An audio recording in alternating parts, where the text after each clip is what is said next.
लांडगेवाडी ते जायगवान रस्त्यालगत अज्ञात तरुणाचा खून करून मृतदेह फेकला। 4-5 दिवसापूर्वीचा मृतदेह असल्याचा पोलिसांचा कयास। लांडगेवाडी ते जायगवान रस्त्यावर एका अज्ञात तरुणाचा खून करून मृतदेह रस्त्यालगत टाकला असल्याचा संशय पोलिसांनी व्यक्त केला आहे। मृतदेह सडलेल्या अवस्थेत असून हा खून अंदाजे 4 ते 5 दिवसापूर्वी झालेला असावा असा अंदाज वर्तविण्यात आलेला आहे।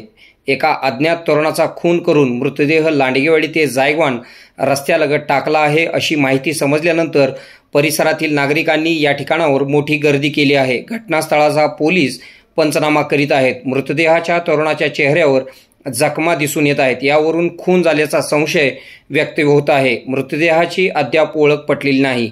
लांडगेवाडी ते जायगवान या रस्त्यालगत जायगवान गावच्या हद्दीमध्ये एका अज्ञात तरुणाचा मृतदेह पडला असल्याची माहिती पोलिसांना मिळाल्यानंतर कवठेमहांकाळ पोलिसांनी तातडीने घटनास्थळी धाव घेतली असून घटनास्थळाचा पंचनामा पोलीस करीत आहेत। पोलिसांनी हा खून आहे की अपघात आहे याबाबत कोणतीही माहिती नसल्याचे सांगितले आहे। मृतदेह शवविच्छेदन केल्यानंतर संपूर्ण माहिती समोर येईल असे पोलिसांनी सांगितले आहे। घटनास्थळावर नागरिकांनी मोठी गर्दी केलेली आहे। आपल्या भागातील बातम्या पाहण्यासाठी आमचे न्यूज चॅनल सबस्क्राईब करा व लाईक करा। मुख्य संपादक कुणाल कोटावळे, के मराठी न्यूज नेटवर्क।